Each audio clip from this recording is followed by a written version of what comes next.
Namo tassa bhagavato arahato samma sambuddhassa. Namo tassa bhagavato arahato samma sambuddhassa.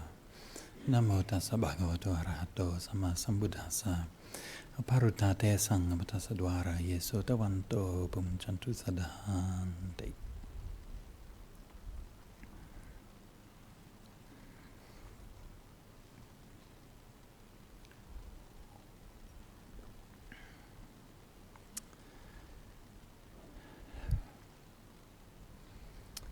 Okay, so for those of you who didn't catch it before, my name is Pali Suttas, and some of you may recognize me from being around the Buddhist Society. I first came here, it was in 1997.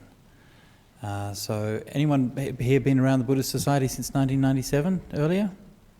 Anyone? Lynn's been here. Good. Some around long before then. And so it's been, an important part of my life to this community and these people and Ajahn Brahman and his work and all of you. So it's very nice for me to be back here. And a lot of people have noticed that I've been fairly absent for the past couple of years. So, and then they ask me, where have you been and what are you doing? So I might talk a little bit about what I've been doing for the last couple of years. Actually, I find it difficult to talk about because it's mostly pretty boring. But anyway, I'll do my best to liven it up. But essentially, what I've been doing for the last couple of years is translating Pali Suttas. When I say it's been fairly boring, I mean it's been fairly boring on kind of external level because I'm really just doing the translations. Nothing much else has been happening. So for me, it's very much a labour of love and something that I, just love doing. And so what I might try to do is to try to share with you some of my some of the process and some of my feelings about what I've been doing and why I was doing it. So like many of you, I first encountered Buddhism through meditation. And I went to a meditation centre in Thailand, Wat Rampung, and did an intensive meditation session there. And they do these really super hardcore retreats. Like super hardcore. I don't really recommend it for beginners like myself. It's a bit too hardcore for some people. But anyway, I enjoyed it. I was young and foolish, so I loved it. We did like a 26-day intensive retreat. And at the end of that retreat, you don't sleep for like 4 days. Yeah, they just make you meditate round the clock. Yeah, someone's nodding here. Has he been there? Yeah, he's been there. He knows what I'm talking about. Yeah. So some of us make it out the other side, so that's good. Yeah. Anyway, so I did this retreat, and that obviously goes without saying. That retreat changed my life, and there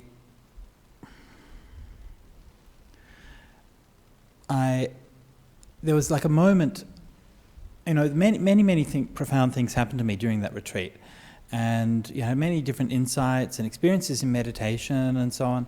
And but one moment that I always remember. It's just a very, very small moment. It's not a big insight or big meditation attainment or anything like that. But it's just like a thought that came to me one day. And I was sitting after doing my afternoon's meditation. It's just the evening time, and this is in Chiang Mai. It's in the hot season. And if you know Chiang Mai, you know it's very hot in the hot season. And just in that evening time, it's cooling down. And sitting underneath some trees and drinking a cup of tea and just sitting there. And this thought came to me, this is what peace of mind means. I've never known what that meant before. People use this word. What does it mean to have a peaceful mind? This is what people are talking about when they talk about peace of mind. And in that moment, I was just perfectly content. I didn't want to be anywhere else or do anything else, and I was just there, and I was present, and I was clear. And so for me, that's a very small thing, but it's very profound to realize that this thing that we call peace of mind, it is a reality. It's not just a word. And it's a reality that you can experience through your own practice, right? And one of the good things about that retreat was that they didn't really teach you anything, right? I mean, it doesn't feel like a good thing at the time because you really wish a bit more support and guidance and stuff, right? But actually, all they do is tell you how to meditate. And you go in there and blah, blah, blah, and you tell them about all the pain you went through and all of the suffering and all of the things you happened and, oh no, all so terrible. Oh. And they say, yes, yes, yes, okay, well, just be mindful, go back, do it again tomorrow. Okay, thank you so much. Sadhu. And so they really are following that teaching of letting you see for yourself, right? Rather than trying to impose their teachings on you. And this is something, again, this is very radical for me. I came from a Christian background, brought up as a Catholic, and my experience as a Catholic was fine. I never had any, they were pretty kind of chill Catholics in those days. At least my experience of them was. I wasn't like indoctrinated or anything like that, but it very much was. If you want to learn about our religion, then we're going to teach you, and this is what it is, and this is what we believe, and so on. But here they weren't telling me really anything. It was just some very simple teachings, impermanence and some things like this. But you just see it for yourself. And so when I came from that retreat, I had so much curiosity. I really wanted to learn, right? I really wanted to try to understand what is this experience. I wanted to make sense of it. I knew what the experience felt like, right? But I didn't know how to make sense of it. How do you make it part of your life? And so I went to the teachers and said, can I have some books or something like that? And so they gave me a few Dhamma books to read, and I read them, and I thought they were kind of boring. My confession, including one of them with an essay by Ajahn Brahm, I won't mention which one. It was okay. I didn't have a problem with it. It was all right. This was one of his very, very early writings long ago, so please don't judge me or him by that. It was one of the very first things he published. And I read it, and I was like, oh, it's okay. But it's just, that's all. It was just like, some nice anecdotes and some nice reflections and things like that. But it didn't mean all that much to me. And so I went back to the teachers and I said, where's the real stuff? Right? Where's the good stuff? And they pointed me to the suttas. And so I got a copy of the Majjhima Nikaya, translated by Venerable Nyanamoli in those days. Bhikkhu Bodhi's translation hadn't come out yet. And so I read that, and as soon as I started reading that, I began to realise, this is actually what the Buddha was teaching. And there was just this immediate sense of connection. Of course, I didn't understand half of it, more than half, I'm sure. But this sense, this is the wellspring, right? This is where all this Dhamma comes from. And you can feel that there's something in there which is like, it's got a rawness to it, it's got a freshness to it. And one of the things that I love about the Buddhist discourses and Buddhist teachings is that it's about the Buddha in connection with people, right? It's not it's not a textbook, right? It's about occasions. It's stories about what happens when somebody comes to the Buddha and says, I'm sick. What do I do? Right? And then the Buddha teaches them, your body is impermanent, and teaches them how to cope with that how it teaches that person at that moment with that problem. Right? And so the suttas are a living record of the Buddha in his encounters with people and his teachings. And so as I went on in Buddhism and I went on to in practice, then these always were the two main things that inspired me right from the beginning to today. Right? First of all was meditation, and second of all was the suttas. And these to me, these two things are the heart of Buddhism and the heart of everything that I've done since then. So when we're talking about the Buddhist suttas and the Buddhist scriptures, then of course as part of, if you've been hanging around the Buddhist society, you'll know that like on Sundays we have our sutta classes, and you know that these things have been taught as a regular part of what we do here, and that it's available for you if you want to learn it. Right? But many of you who maybe come from traditional Buddhist backgrounds would know that this is actually quite unusual, and that in places like Thailand or perhaps Sri Lanka might be a bit of an exception, but in many places in the world there's a lot of Buddhism, but one teacher said to me, put it like this, he'd just come back from a trip to Thailand, and I said, how did you like Thailand? And he said, oh, it was all right. He said it was a bit too much Buddhism.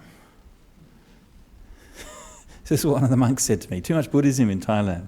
And I knew exactly what he meant, right? Too much Buddhism and not enough Dhamma. Yeah? And so this is how it can be sometimes. So we're all about creating those external signs of Buddhism, like beautiful temples and beautiful pagodas and beautiful Buddha images, and all of those things are lovely, of course, right? But how much Dhamma is there? Yeah? And so, when you're staying here, you have the opportunity to listen to the suttas being explained by the monks and the nuns who've studied them and have some understanding. And but that opportunity is still fairly rare in the world. And you also have the opportunity to listen to teachings by Ajahn Brahm, Ajahn Brahmali, and the others whose own practice has been informed by their study and learning of the suttas. And again, this is something that's relatively rare in this world. And so a number of years ago, as part of my sort of journey into Dhamma, I made friends with some scholars, including Rod Bucknell in Queensland and Venerable Analayo. And at that time, this was about 2003, 2004, we were starting to look at the Buddhist suttas and the relationship between the Buddhist suttas in Pali and those in Chinese. And one of the things which was, at that time, relatively little known, but since that time has become better known, was how closely related many of these scriptures are in Pali and Chinese and so on. Now this might seem like might not seem very important, it might seem just like a historical detail.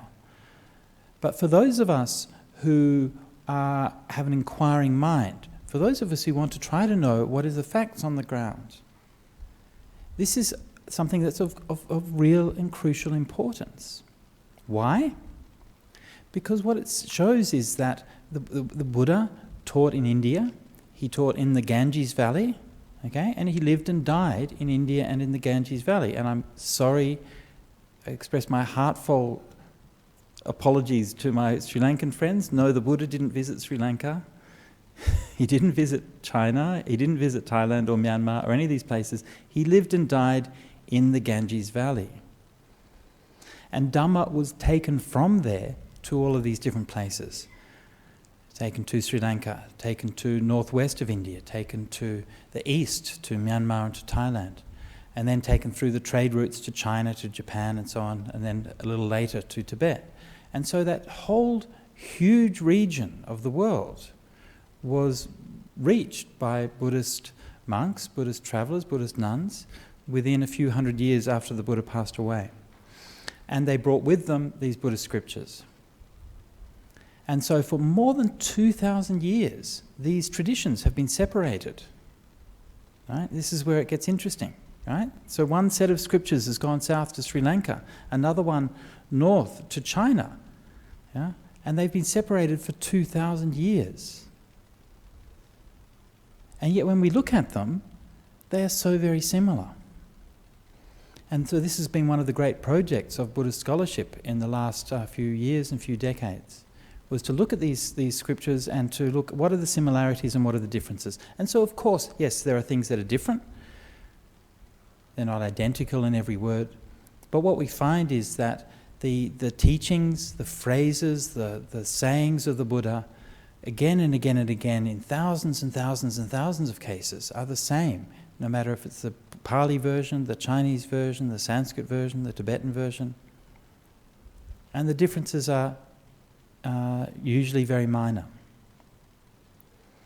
So what does this tell us? Right? What does this say to us? Well, what this tells us is that the Buddhist traditions were pretty good at preserving the Buddha's teachings. Right? They preserved it for all of that time. And it means that all of those teachings in the different Buddhist traditions come back to that original teaching found in India in the Ganges Valley from around 2,500 BC. Now we can't prove that that's the case, right? If I was a scientist, I would say, well, yes, there are degrees of proof and probability, right? But it's by far the most plausible hypothesis. I mean, what other explanation could there be, right? To have so many similarities in these scriptures which are so far apart. The only explanation to me that actually makes sense from a historical point of view is the obvious one, that these were teachings taught by a great spiritual teacher called the Buddha in India 2,500 years ago and taken and spread out to these different places. And so as modern day practitioners and modern day scholars, I think this is something which is very crucial to our understanding of the Dhamma. And just think about it, and think about so many times that you may have had questions, you may have had doubts, you might have heard a particular teaching on meditation, somebody says this, so another teaching on meditation, somebody says that, and you're like, what do I do? Right? And what do I follow? And teachers of Buddhism in the modern times will disagree with each other. Frequently. We like to disagree with each other, it's fun, right? And so we will argue different points and have different points of view, and sometimes one might seem reasonable and one might seem not reasonable, but what did the Buddha say? Right? How do we know what it is that the Buddha taught? And so that then comes back to the suttas. So in modern times we have these different scriptures which are found all over the world in these different languages, and lots of them. And so what we did through the website I've been working on through Sutta Central is we collated all those, we've compiled several tens of thousands of cases where these scriptures are the same, and we show those relationships between them, we gather the original text and so on, and we try to make them available to people all around the world. And this is a project I've been working on since that time, since about 2003, 2004. But we had one big problem, and the big problem was that we didn't have a really good translation of the core scriptures in Pali into modern English. And the reason for that was largely because of copyright, because translations are held under copyright and they're not freely available. And I think this is a shame. I don't know what you think about it, but I think I don't like that, because as Buddhists, Dhamma should be for everyone, right? I mean, we don't put a barrier on the door and say, you can come in if you pay us money, and then if you don't pay us money, go away, right? The Buddha never did that. Can you imagine that? Can you imagine the Buddha charging money to listen to his teachings? So the Buddha always gave his teachings away for free. And so I think this is how the Dhamma should be. This is how we, the Buddhist community, have maintained and passed the Dhamma down for 2,500 years. And I believe that is what we should be still doing today. And so I wanted to be able to convey these teachings of the Buddha in a clear, modern way that people could understand. And so I tried various kinds of methods to make that possible, and in the end I realized that I only had one option, which was to do it myself. It's bad, isn't it? See, because like in Buddhism with these things, we don't have big institutes. There's no. I mean, yes, of course, there are institutes in Buddhism. There are universities and these kinds of things in different countries, but they're not doing this work. We don't have a big institute for doing Pali translations. We should have, but we don't. We don't have big schools of learned scholars and all of these kinds of things. Yes, of course, there are the learned scholars and so on in different places, but they're not producing this work for whatever reason. So it's just up to ordinary people. And one of the things that I found, one of the things that gave me confidence to do this work, I'm nobody, right? Who am I? I'm just a monk from Perth. I grew up in Kulbinia, right? What? That's my spiritual lineage is Kulbinia Primary School, right? What right do I do? What right do I have to translate the Buddha's words, right? But what I've learned over these past years working with Sutta Central is that the people who are doing this work are just people like you and I. Right? Most of the work that's been done translating Buddhist scriptures is just done by ordinary people. It's not done by professional scholars. It's not even, it sometimes might be by monks or by nuns. Sometimes it might be by academics or linguists and qualified people, sometimes, but most of the time it's just done by volunteers and people who want to do it because of their love of the Dhamma. It's interesting, isn't it? Yeah, you think about it. And so why is it that we put so little effort and little care and little thought into our sacred scriptures? Yeah? For 2,500 years, we've maintained the scriptures at incredible effort to pass them down to the present day, and it seems like we get to the present generation and we're content to just kind of put them in a cabinet, lock the door and leave them on the shrine and forget where the key is. You might think I'm joking, but many of you will know that I'm absolutely not joking and that this is actually what happens a lot of the time. So we think about these beautiful scriptures that we chant, like some of you before the meditation this evening would have been in here chanting and chanting the Meta Sutra in English, right? Yeah, so anyone here, we were chanting the Meta Sutra, you know that Meta Sutra, we're chanting, this is what should be done by one who is skilled in goodness. So the Buddha's words on loving kindness is what it said, right? Of course it isn't the Buddha's words on loving kindness, you know that, right? The Buddha didn't speak English. I'm just saying, okay? This is somebody else's words, right?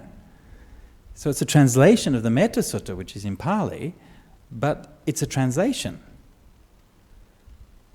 Now, the Buddha encouraged us to do translation, okay? He said you should all learn the Dhamma in your own language, right? So there's nothing special about the Pali language, right? It's only special because we happen to have our scriptures in that language. But Pali is just a language. It's just like any other language.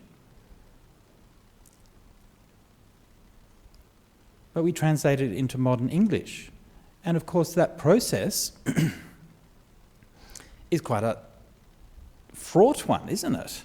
Because you're constantly coming up against choices, right? And you have to go one way or the other. What does this word mean? And words are funny little things, right? I mean, you can have some idea of what a word means, just from looking in a dictionary or something like that. But you really want to get a sense for what that word means. It's quite hard. So it occurred to me towards the end of this project that translation was like murdering Schrodinger's cat over and over again. You know Schrodinger's cat? Yes? No? What? Thank you. Some people nodding their heads. Thank you. I appreciate the fact that there are some people of vaguely literate intelligence in the audience. But I did start out, however, saying that the Buddha's teaching was for fools. So thank you for confirming that. No, what? I'm only messing with you. Okay. So. But really, I'm not actually messing. But I thought everyone knew what Schrodinger's cat. No? Not everyone knew. Okay, so Schrodinger's cat. Schrodinger was a man and he had a cat. No, that's not what it's about. It's not a real cat. And no cats were harmed in the course of this experiment, okay? Just calm down a little bit, all right? There's no cats were hurt. Actually, Schrodinger was a quantum physicist, and he came up with this theory of ambiguity, that in certain... when looked in a certain way, that a particle would behave like a wave, and a wave would behave like a particle. So you can't really say if it's a wave or a particle. It's almost like it will give you different answers depending on what kind of question that you give it. And so the Schrodinger's cat was a thought experiment to say, well, what if that particle was a cat and it was inside a box that was closed? So you wouldn't know if the cat was alive or dead, right? It's in an ambiguous state. And you couldn't say 100%.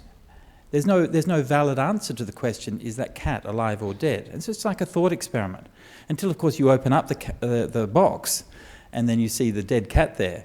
And you're like, did I kill it or not? And you can never answer that question. So this is what it struck me that translation is like. Like every word, every phrase that you're translating is like a big ball of ambiguity, right? A big ball of possibilities. Even ambiguity doesn't necessarily mean, because I don't necessarily mean that the meaning of things is ambiguous, because in the suttas, the meaning of things is usually pretty clear, right? But the way you can express that meaning, right? You can express it in so many different ways. So you've got so many different possibilities, and then you just have to choose one. So you have to open up the lid and kill Schrodinger's cat, and then put that down. And then you just have to keep doing that again and again and again and again, right?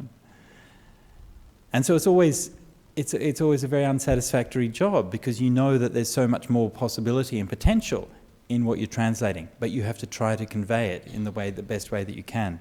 And actually, Ajahn Brahmali gave me the most useful piece of advice in this, very simple piece of advice, but he said, one thing that we know about the Buddha's teachings, and I may be paraphrasing this, so if he's hearing this, then please can correct me, but this is my memory of the event, was that when we're translating, we often come to cases and things that we may be not entirely sure of what it means, right? But one thing that we know is that it means something, right?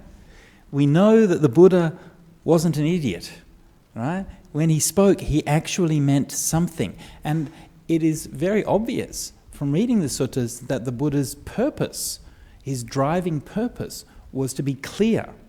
He wanted people to understand.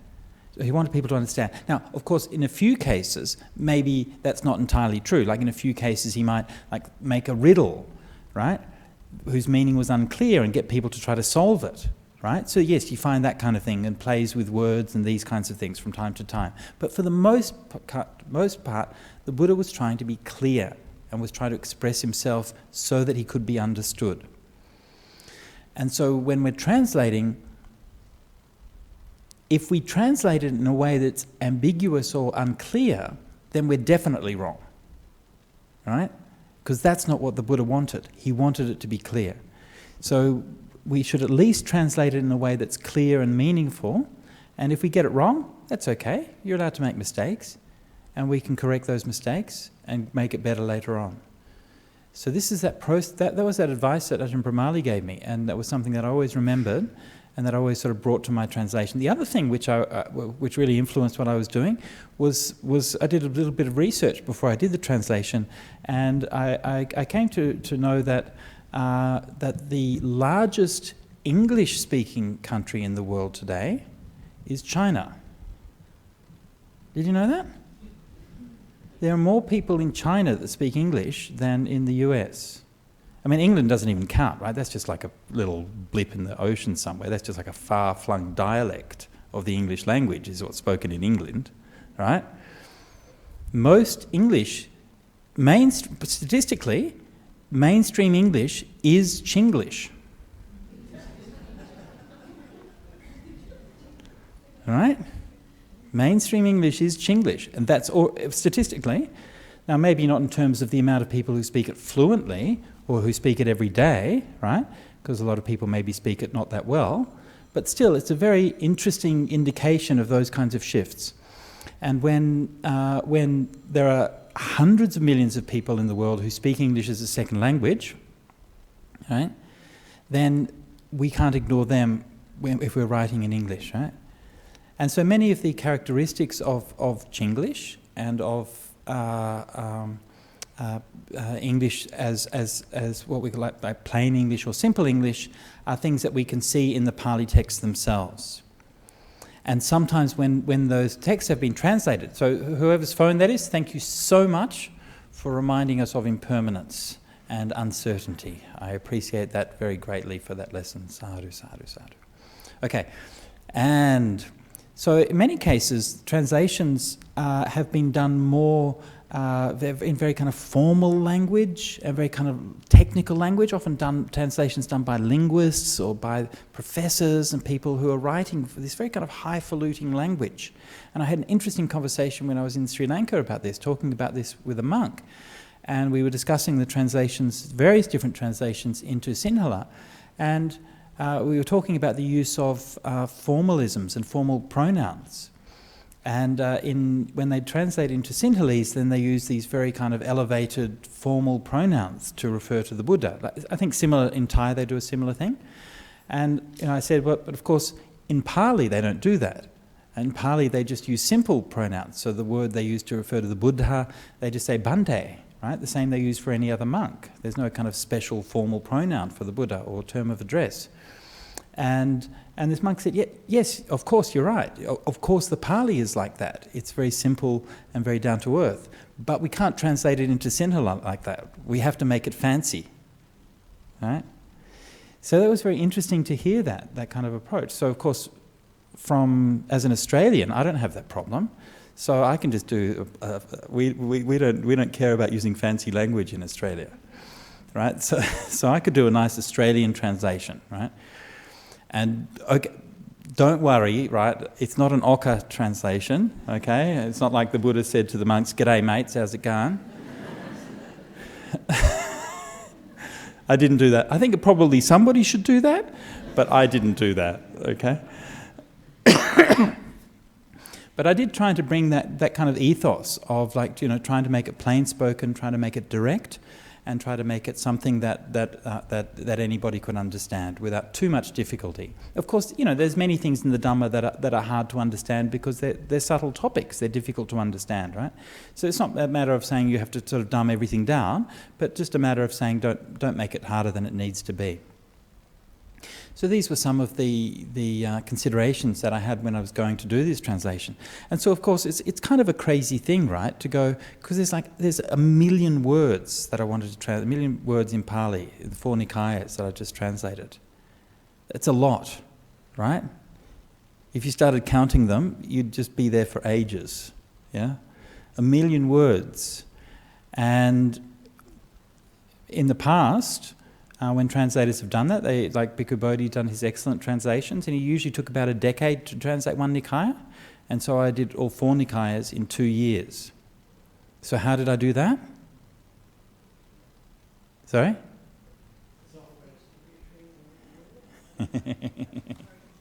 How did I do that? Number 1, be awesome. Okay? So that was my number 1 guideline. I'm going to have to be awesome if I do this. So that was what I kept reminding myself. Okay, just do it. Just live up to it. Like you've got like something that you want to aspire to, right? So you have to sort of lift. And it wasn't hard to do that because every day I got to live like with the Buddha, my best friend, talking to me every day, right? And to listen to his words. I mean, what an incredible opportunity that was, right? But then the other thing, apart from being awesome, number 2, to do anything, right? Don't do anything else. Yeah, that's the key. Yeah, to do anything, don't do anything else. And I was very lucky again to be in that stage of life where usually, if somebody's at middle-aged like me and my hair's grey and all of this kind of thing, and usually people like that have things like responsibilities. Mortgages or families or monasteries to look after, these kinds of things. But I'm lucky because for my whole life, I've been completely irresponsible.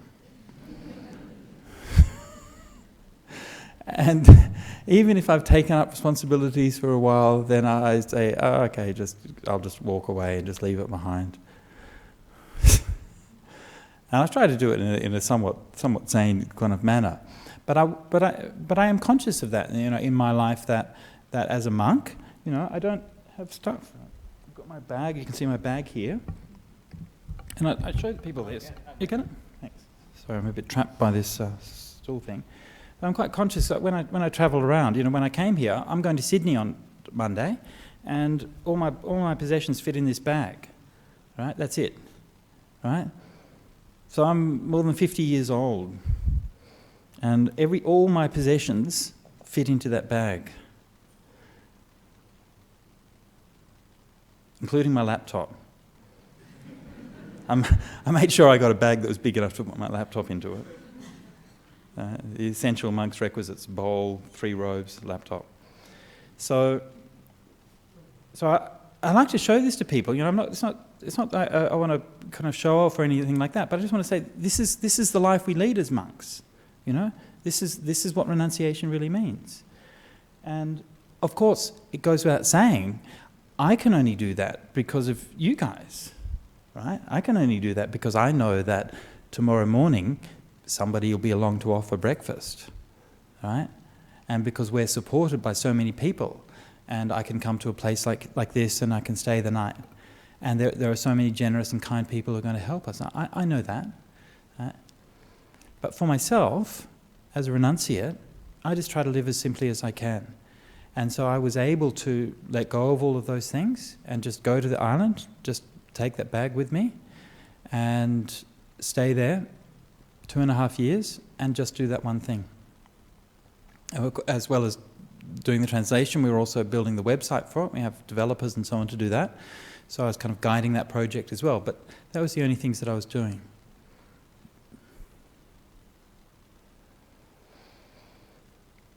So for me, this was obviously it's a labour of love, and it's it's something which it's bigger than anything I've done before, and probably bigger than anything I'll do for the rest of my life. And I do it just for that one simple reason, that the world needs wisdom, and it needs some guidance, and it needs some Dhamma. And, you can look out in the world and you see there's so much craziness there, right? There's so much materialism and so much stupidity and so much hate. Why? Why do we do these things? It's just crazy.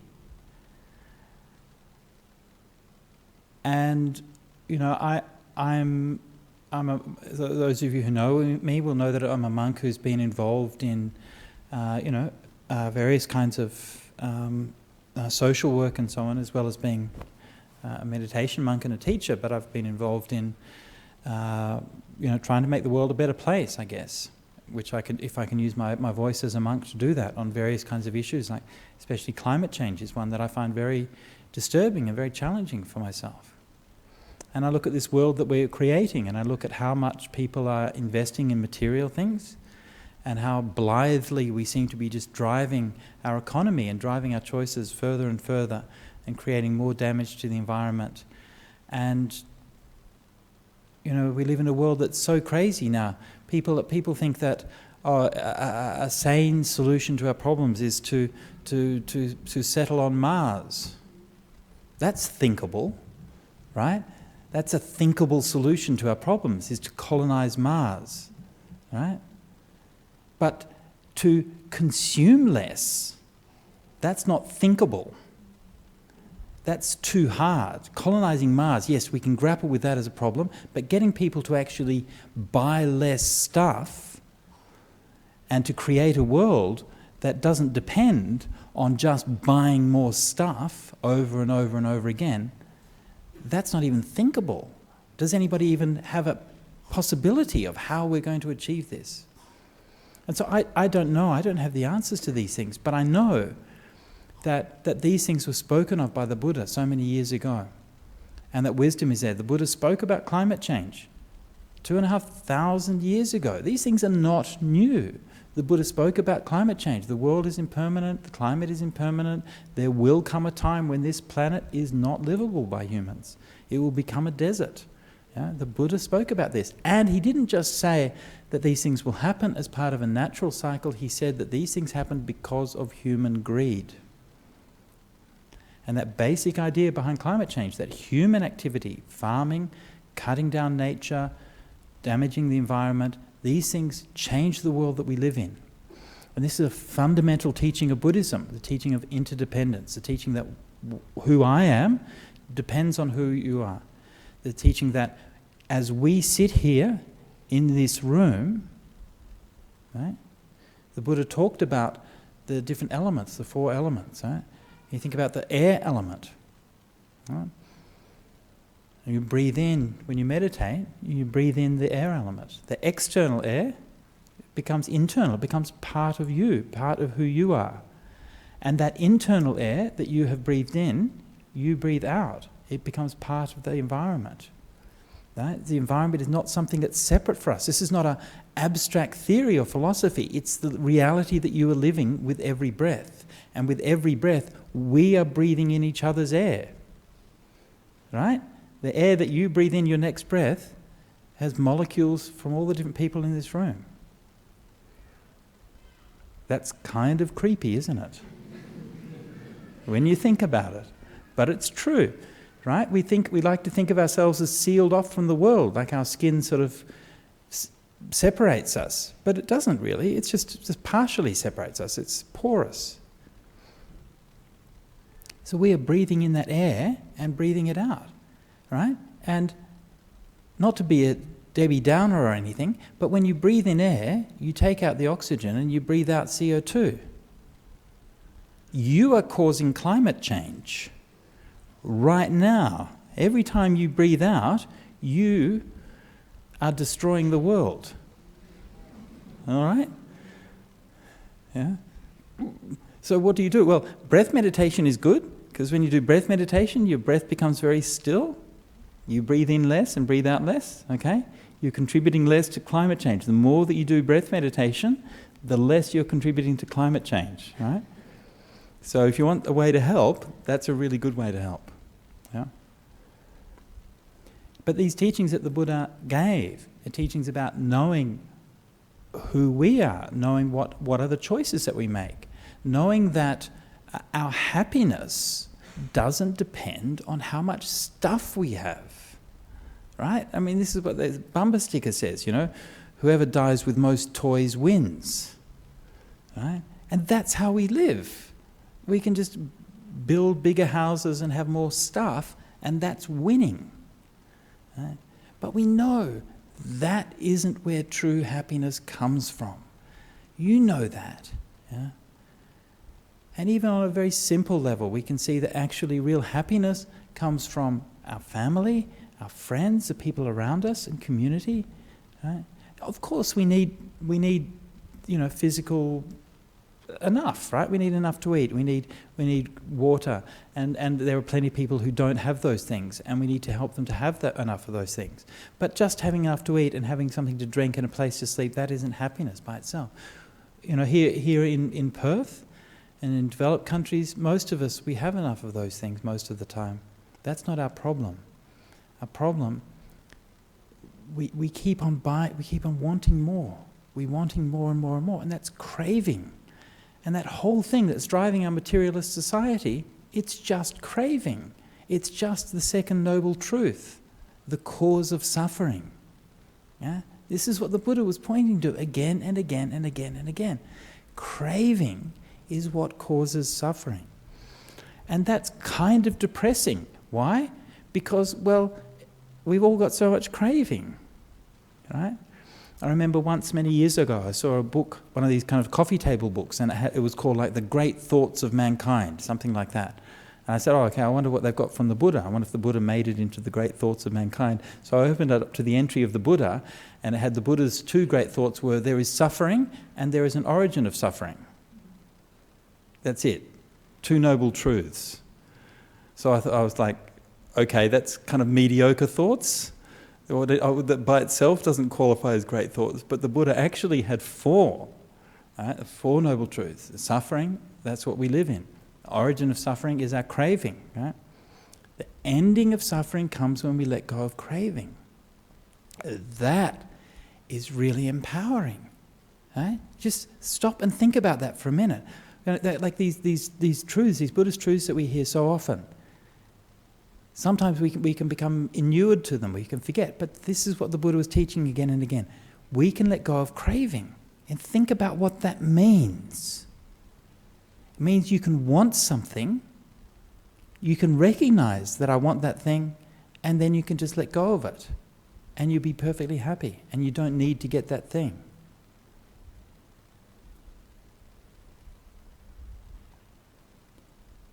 And of course, the most important part for the Buddha's teachings is the teaching that he taught again and again in the suttas is the Noble Eightfold Path. And he taught that there's a practical way to achieve that peace.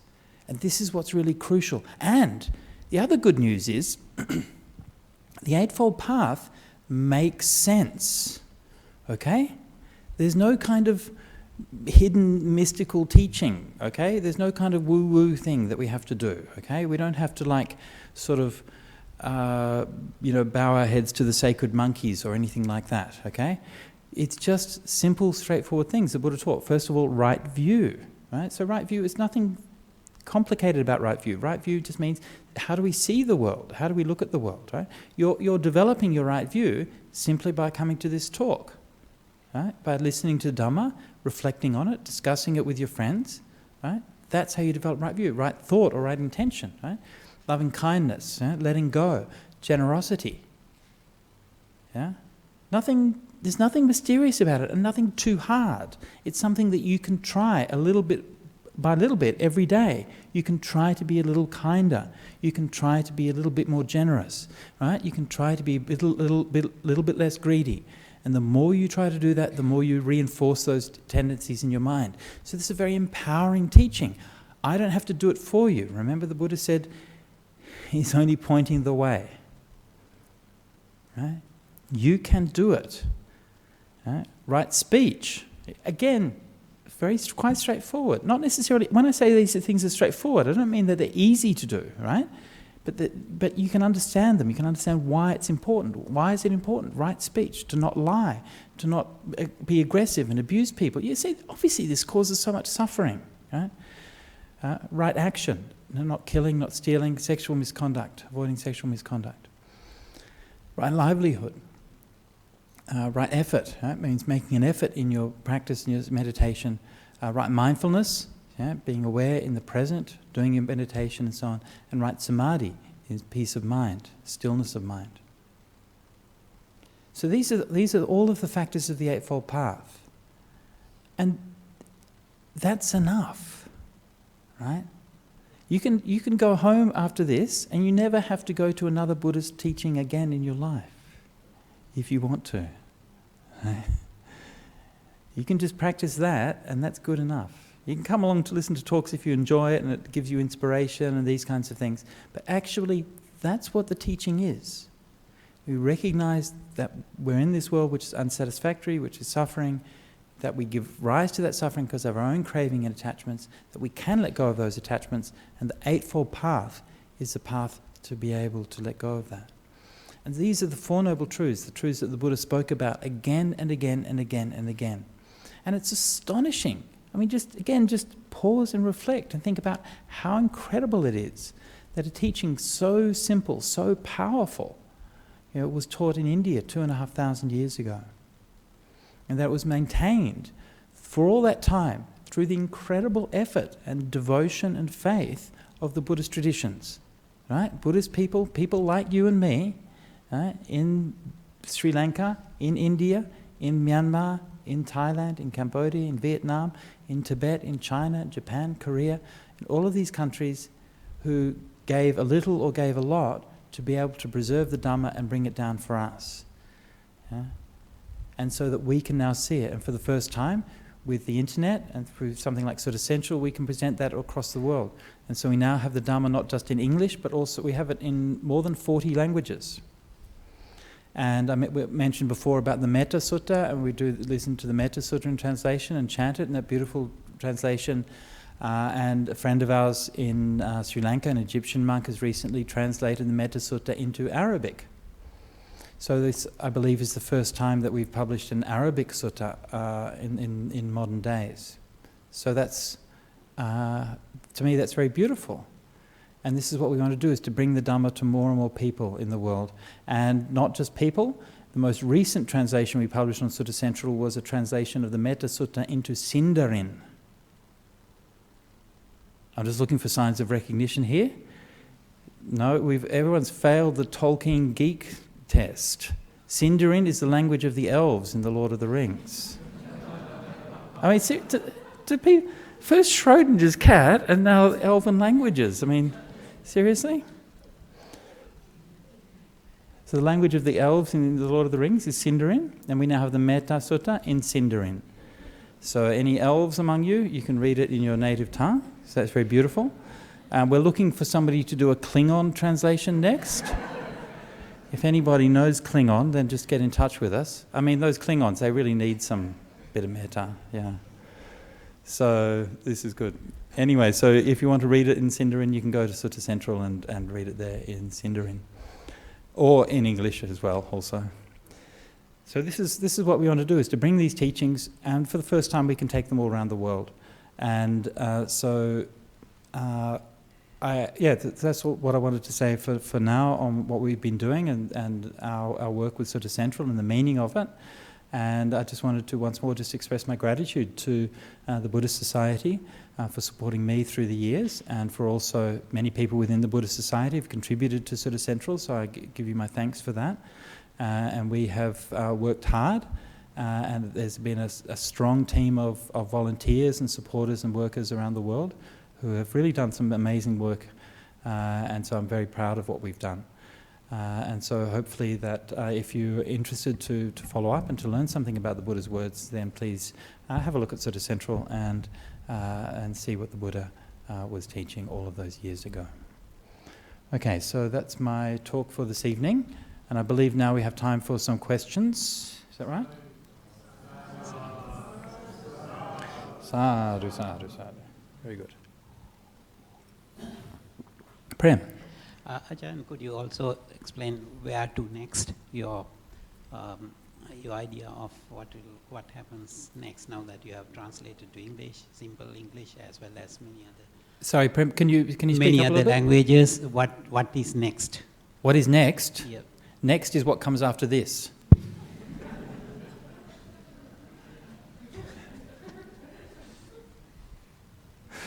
I'm sorry, Prem.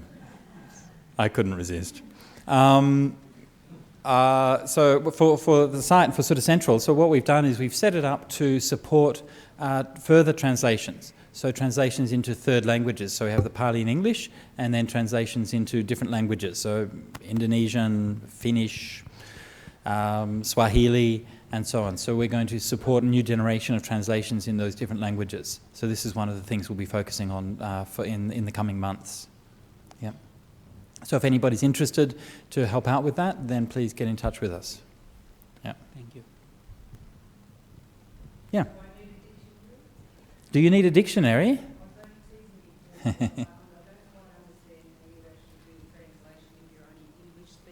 Come. Ask your question, please, into the microphone. I wanted to know how you actually did do the translation. So you're only one lingual speaking, so you're only English speaking. So how do you actually do the translation? Oh no, I know Pali. Aha. Yeah, no. Well, I still use dictionaries, but I learnt Pali when I was a young monk.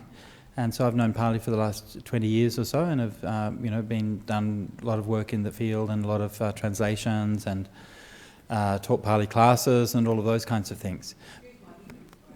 No, sure, of course. Yeah. So, and I mean, Pali, of course, people think of it as a very kind of obscure thing. It's like very kind of mysterious because it's a 2,500-year-old sacred language of India. But in fact, one of the great advantages that we have is that Pali and the ancient Indic languages were studied and were analysed using an incredible linguistic science. And about 100 years ago, after the Buddha, in about 400 BC, there was an Indian grammarian called Panini who made a treatise on Sanskrit, which is one of the most incredible works of the human mind of all time in any field. And Panini's grammar was by far the most advanced work in linguistics of any kind up until the 20th century. And he established the science of understanding those languages, especially Sanskrit and Pali, closely related languages, which was then taken up by the Pali scholars and commentators and so on and so forth. So even though the languages are so ancient, because they were so well studied and well understood, we actually have a very good understanding of them. So they're not really kind of obscure languages. Actually, Pali is actually very clear.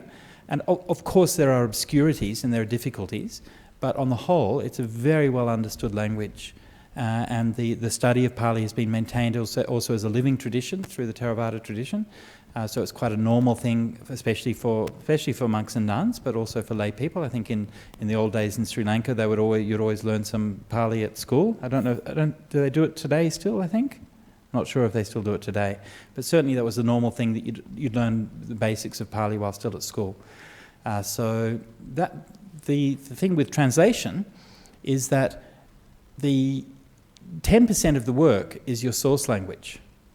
Understanding Pali is 10% of the work. Expressing it in English is 90% of the work. Yeah, that's the hard part. Yeah. To learn Pali, well, I learned it over a few years. I memorized a lot of Pali texts and Pali Suttas, and then studied the grammars and so on as well. So, yeah, a few years. Yeah, I'm still learning, yeah. Yeah, please. I want to ask about the reincarnation. Yeah. So, if we, when you reincarnate, do you have a purpose? Okay. Do you have a purpose or a mission or something? And if you do, how is kind of possible to know which is the purpose? Okay. Or which is the mission that you Okay. have? All right. Oh, interesting question. So the question: when you become reincarnated, do you have a mission or a purpose, and do you know that? I think probably sometimes, and sometimes not. I mean, reincarnation from a Buddhist perspective is not a mysterious process. Okay, it's a continuation of your consciousness from one life to the next, and so that process is much like your life. And in your life, sometimes you can have a purpose, and sometimes not, right? Sometimes you can know what that purpose is, and sometimes not. And sometimes we're lost, and sometimes we know that there is a purpose, but we don't know what it is. Or sometimes we're mistaken about what it is. And this is ignorance. And so the Buddha said that we were being reborn because we have ignorance, because we don't have really clarity about what our life is. So yes, certainly in some cases, the people might have a very kind of clear purpose when they are reborn or reincarnated in a particular life, and they might be able to understand what that is, But that's not necessarily going to be the case for everyone. Just like not everybody in this room has that sense of purpose, but purpose can be something that we can create, right? So when we say we have a purpose, all that means is that we've created that sense of purpose and that sense of meaning in the past, right? But even if we don't have that now, we can find one, right? So we can find a sense of purpose. We don't have to be given it by anybody else. Yeah. Go on. So, if you are a good person, supposedly you're a kind of good person, and you get a lot of shit back. Sorry, I don't know. All Go the on. time. Hypothetically. Hypothetically, if you get a lot of shit back, Uh-huh. that's something related with your karma, probably. Maybe. Okay. I'd rather not make any assumptions about that. Yeah, seriously, it's something that I am interested in knowing. How can it be possible that someone can behave well, can be a good person, can do a lot of good things, and getting just shit back and back. Yeah. All the time say hello. Yeah. It's bad, Is that karma too clear or? Okay. So, yeah, again, very good question, and. So the question of how can you be, good people but some bad things happen to you, and sometimes bad people and lots of good things happen to you, right? And does anybody remember, this is probably a generational question, but does anybody remember Tim and Debbie? If Australia is standing in it? Yeah, you know what I'm talking about, okay. And I remember Tim and Debbie, brain space, right? They had this brain space. And I remember one of them that they were talking, and Debbie, this is a comedy thing, and Debbie was saying, when you're rich, you might seem like you're happy, but you're not really happy, right? And Tim was like, well, I passed this guy on the way here driving this really big Mercedes, and he looked pretty happy. He wasn't really happy. And Tim was like, well, I don't know, he had this big boat behind him, and he was smiling, and he looked really happy. Debbie's like, no, he's not really happy, he just seems happy. He's just pretending to be happy. But this is it. Life is complicated, right? And that's really the best answer that you can have, is life is complicated. People do mixes of good and bad things all the time, right?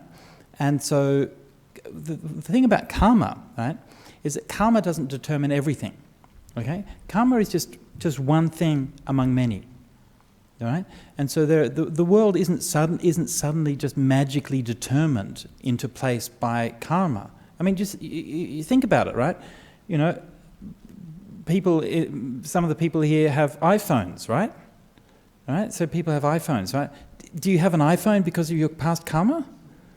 Right? I mean, was it the case that suddenly, like 20 years ago, people started doing iPhone having karma, right? And then they got reborn this life, and suddenly, bingo, there are iPhones everywhere, right?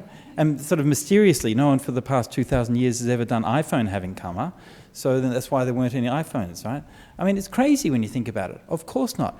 The reason people have iPhones has nothing to do with karma. It has to do with technology, with economic development, and all of those kinds of things.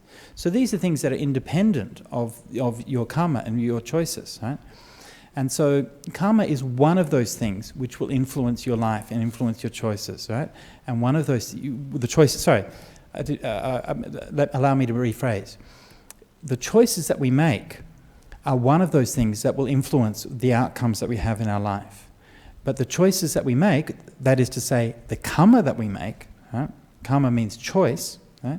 So the choices that we make don't operate independently, and there are many other factors at play. So first of all, we have to consider that if reincarnation is true, then we have made many, many different kinds of karma, many different kinds of choices for so many past lives. So we don't know what the results of that might be, right? We also don't know what other kinds of factors are affecting us, right? All we can really know is that if we make good choices now, then this is going to lead to happiness. If we make bad choices, it will lead to suffering. That's what we can know. So that's what we have to focus on. Yeah. Okay. Yeah. Bhante, did Buddha use Pali to teach right at the beginning, or it was subsequently translated? Okay. So the question was, did the Buddha speak in Pali, or were the texts translated? So this is a question which comes up a lot, and it's a little bit of a slightly misleading question, because not a misleading question, but just when we're thinking about it, see, in Indian languages are written down phonetically, right? That means that each sound in the language is represented very accurately and very precisely in the alphabet. So if you write down, say, the language we know as Pali, next to the language that, for example, of the Ashokan inscriptions, which we call Magadhi, which is a little bit different from Pali, and you'll see that there's some spelling variations. But actually, imagine if you had someone from Australia and someone from Scotland, and you were to phonetically write down exactly what they were saying. Of course, you'd see differences between them and some different vocabulary and these kinds of things, but it's just a dialect, it's just a different accent, right? So Pali itself, there's been some recent studies on that seem to establish quite strongly that Pali itself was a language current in South India, mid to South India, maybe a couple of hundred years after the time of the Buddha. There's a lot of inscriptions from that region which are in Pali or something very close to it. So that was the kind of the dialect of that region. So the Buddha spoke a language or a dialect that was very closely related to that, and it was kind of standardized into that particular form. Personally, I believe that the Buddha would have spoken a number of different dialects, and this is just from my experience living in Thailand, and also even more so in Malaysia, that monks will regularly give teachings in different languages and different dialects depending on the region. And I've been in a room with a monk in Malaysia where he's giving a Dhamma talk, and before he gives the Dhamma talk, he's like, so how many people speak Hokkien? How many people speak Cantonese? How many people speak Hakka? How many people speak English? How many Bahasa? And then, okay, so tonight's talk's in Hokkien, so then he gives the talk in Hokkien. In Thailand also, they will give talks sometimes in the northeast dialect. If you're in northeast Thailand, it's like a Lao dialect. Sometimes in central Thai, sometimes it's kind of a mix between the two, depending on who's in the audience.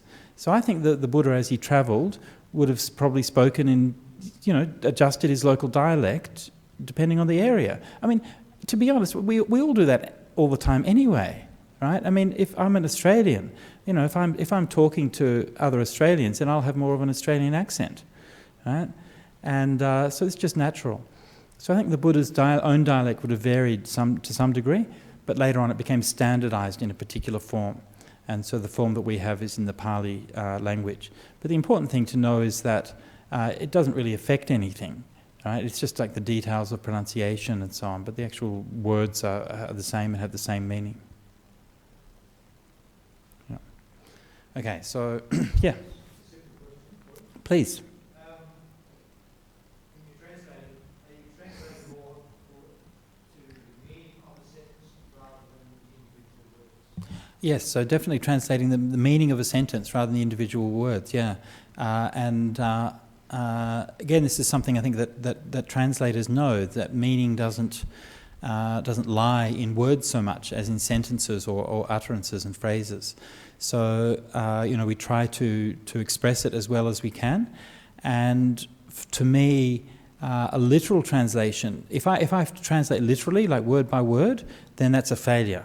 That's because I haven't understood it well enough. So if I feel like I don't understand the sentence well enough, sometimes I'll fall back to a literal translation. But really, the best way is to understand what the meaning of the word, the meaning of the phrase is, and express it. Yeah. Some years ago, I read a book that was talking about the differences between the Abrahamic faiths and the Dharmic religions. And one of the aspects in that book that he spoke about was the nature of Sanskrit and how a lot of the words that are in the Sanskrit language that we think we know in English aren't actually what we think we know, and how that affects people's understanding of things. So when it comes to translating the suttas, how do you, and the same sort of thing would apply in Pali, because you mentioned samadhi, for instance, in your talk, how do you render it into English, or do you just leave it untranslated? And if you do leave it untranslated, how do you get the sense of what that word is about across? Okay, so another good question. So the answer is no, I don't leave it untranslated, and in fact, compared to previous translations, it's much more complete, and I have left virtually no words untranslated in the text. Only a few things like proper names and things like that. It really comes back to what I mentioned before about what Ajahn Brahmali said. He said we're not always 100% sure what it means, but we have to make some kind of decision about it. Now, if we leave words untranslated, then the problem is that creates the illusion that we have maintained the meaning. I think it's actually a bad practice for translators to leave words untranslated. It's a translation, you should translate it, and that shouldn't even be a question. The problem is that, let's take a simple example, like say the word bodhisattva. So this is a good word to use because it's a word that's quite well known in English, right? People know what bodhisattva is. You can Google it. Google will tell you. Bodhisattva means somebody who sets aside their own welfare for the sake of all sentient beings, right? That's what bodhisattva means, right? But of course the word bodhisattva appears in the Pali Canon, but it has a completely different meaning. And in the Pali Canon it means almost exactly the opposite. And the word bodhisattva in the Pali Canon is precisely used for the Buddha when he leaves behind his family and goes out to seek awakening. Right? So if we leave that word untranslated, you're actually, first of all, you're conveying the impression that somebody will read that and they'll know, oh, I know what a bodhisattva is, right? So you're conveying the impression that you've maintained the meaning by keeping the word the same. But in fact, you're conveying the exact opposite meaning. Right, so what bodhisattva means in the Pali Canon is one who is intent upon awakening. And that's how I've translated it. And so in almost all cases I do that. Another good example we were talking about today is the word bhikkhu. And in some translations the word bhikkhu is left untranslated. And bhikkhu, of course, meaning a monk. But the problem with leaving it untranslated, like in modern day Sri Lanka, they will often translate bhikkhu as priest. Yeah? And that's actually not a bad translation because in Sri Lankan culture, bhikkhus often perform priestly duties and they perform sort of pastoral duties and they're living in the village and they look after people and so on in ways that are quite similar to what, say, a Christian priest might do. Right? But the word bhikkhu doesn't mean priest, it means mendicant. It means someone who's seeking alms. And in many Buddhist cultures today, bhikkhus don't do that anymore. They don't have an alms culture. Yeah? In some countries they do, in other countries they don't. So we're, by leaving it untranslated, we're hiding what the actual meaning of that is. Bhikkhu doesn't mean priest, it means mendicant. Right? That's what the word actually means, is mendicant, somebody who relies on alms for their sustenance. And so again, I translated that as mendicant to try to convey that kind of sense of the original meaning. Yeah. So it looks like a lot of people are we're leaving. But anyway, we have. This is my passion. I'll talk about this all night, so I don't care. Go on. Yes, please. So you've mentioned climate change before, and that you're quite interested in a topic. Myself, I'm quite interested too, quite fascinated, as well as it's quite confronting, especially knowing that this fast-moving world will not stop consuming so much. Right. So I've been trying to figure out how I can basically keep my sanity in just knowing that we're racing against the wall. Yeah. Against the wall, and what can we do as individuals to save our sanity? To save our sanity or save our planet? Well, I think the planet.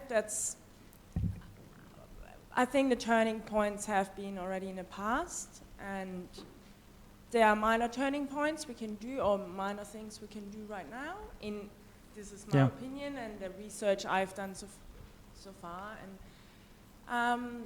So it's basically just about living it out, and myself and my partner, we live very simply, and we're basically just about to drop everything and go traveling and just say, you know what, this life is for us, and not for the demanding society. Yeah. No, that sounds beautiful.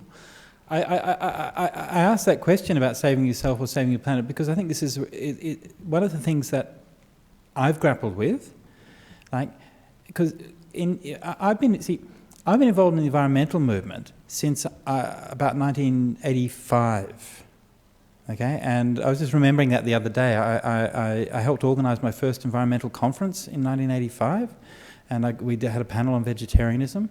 And I was remembering that I invited the Aboriginal elder Ken Colbung to come along and present on that, and he was a vegetarian.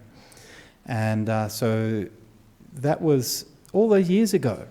And a lot of the things that we're talking about now, climate change and, the swine flu and factory farming and antibiotic resistance and all of this stuff we were talking about in those days, all exactly the same. And, this is what we were saying in those times, that all of these things are going to be happening, and now they are actually happening. And one of the things that I've noticed over the years is that a part of that conversation always has to be, but there's still time, and here's what you have to do. It's like there's this compulsion, like we have to be able to say there's something that you can do. But what if there isn't? Right? What if there isn't time? What if there's actually really nothing that we can do? Right? I mean, of course there are things we can do in terms of reducing our own consumption and so on, but that's not going to solve the problem. Right? And when you come face to face with that, that's when you start to really sort of contemplate what do you think? Like, it's one thing to think about impermanence and that the planet changes. Another thing to think about, we're wrecking it because we're so stupid and greedy. And that's what's so painful about it. There's nothing about this is inevitable at all. Right? Humans have lived on this planet for thousands and thousands of years. We don't have to destroy the environment if we don't want to. We only do it because we choose to. And that's what's really painful and really hard to grapple. So that's something that I don't have any answers for you, but just to acknowledge that fact that we're going to have to come to grips with that space that says, maybe we can't do anything. What do we do then? How do we live? We can plant a tree. We can plant a tree and we can live. And we can try to love each other and try to live the best life we can for the time we have remaining. Yeah? Thank you. Yeah. Okay. Oh, we have questions from overseas, do we? All right. Thank you so much. Okay, so our dear friends from across the waters. So Ajahn Brahm said that well, you know, not to take Ajahn Brahm seriously, but he threatened that he would be writing in disguised questions for me tonight, but I don't know whether he really has. Okay, so from Fleets USA, how can Buddhism help a person who has OCD, and what can that person do to control it? Well, look, if for somebody who has OCD, I'm not an expert, and I wouldn't necessarily presume to be able to say that there's anything in Buddhism to do that, but the first thing that I would do would be to say, look, you know, if you are somebody who has OCD, or indeed any kind of psychological problem or personality disorder or whatever it might be, then if you want to try to use Buddhist approaches, then do it with some guidance. Okay, Buddhism wasn't meant as a mental health care. That's not what the purpose. It's a spiritual path. So yes, of course, there are many things that are found in Buddhism that can be helpful. But don't somehow expect that spiritual path is going to automatically translate to being mental health care for that specific condition that you have, okay? So that specific condition that you have is also part of who you are as a person, right? So it's not something that you can sort of universally prescribe.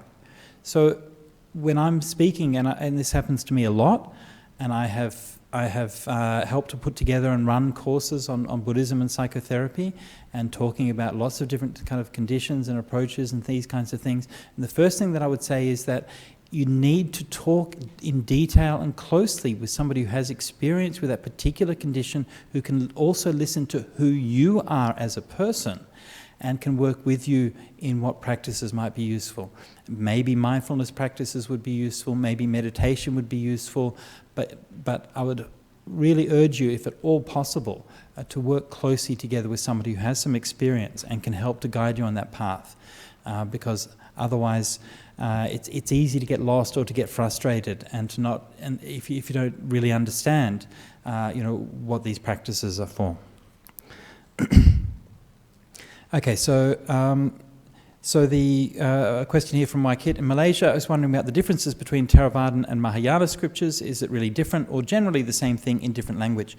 So in Buddhism, of course, there are sort of two great branches or schools of Buddhism, the Theravada school in the south of Asia and the Mahayana school generally in the north of Asia. And so the question is, are the scriptures really the same or different? And the answer is yes.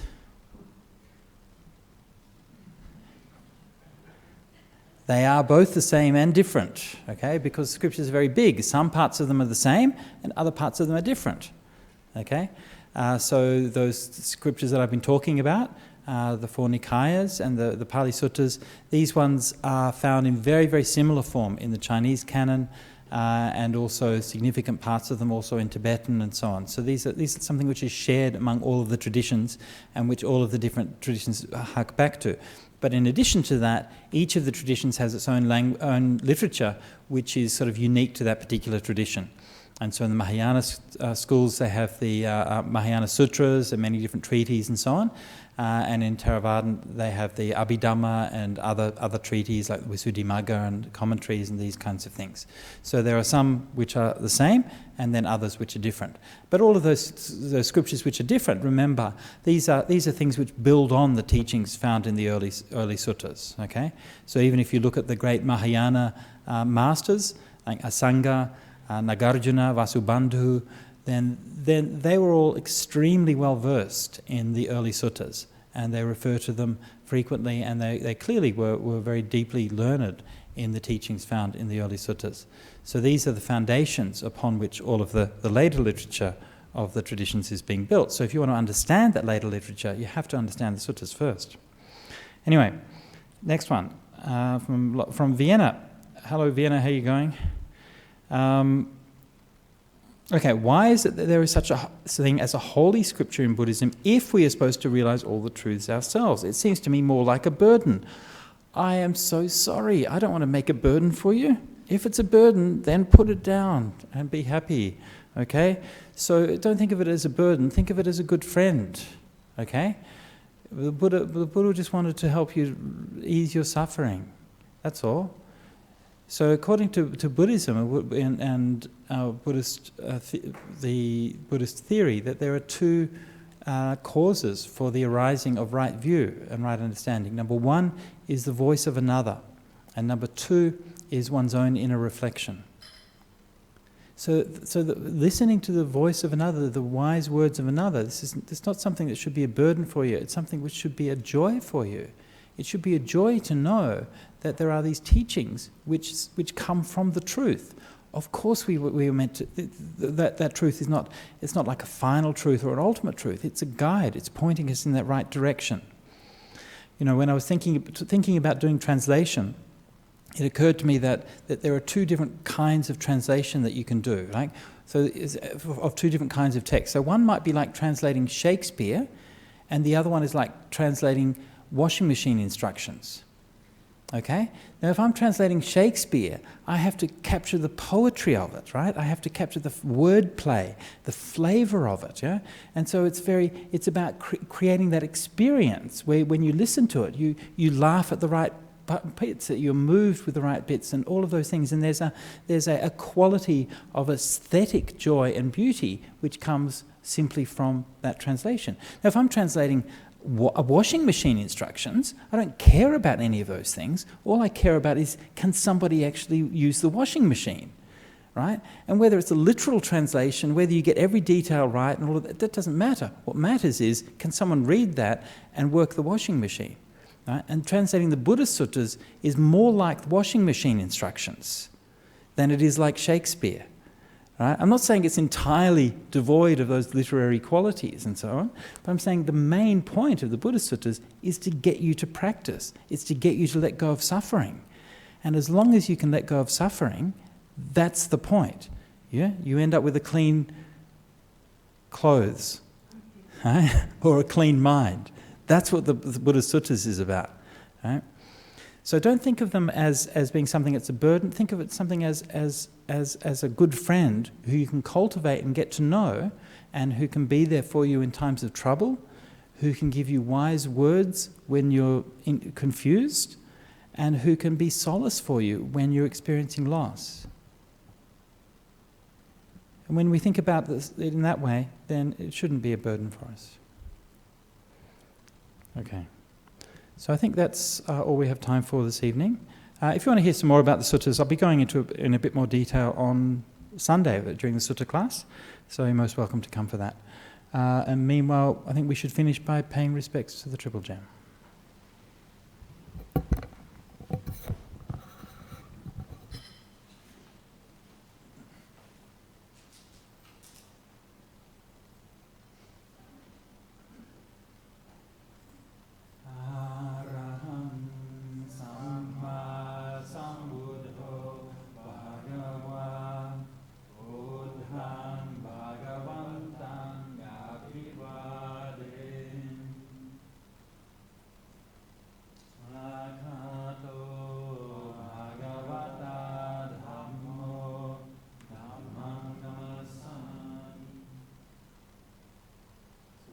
Pano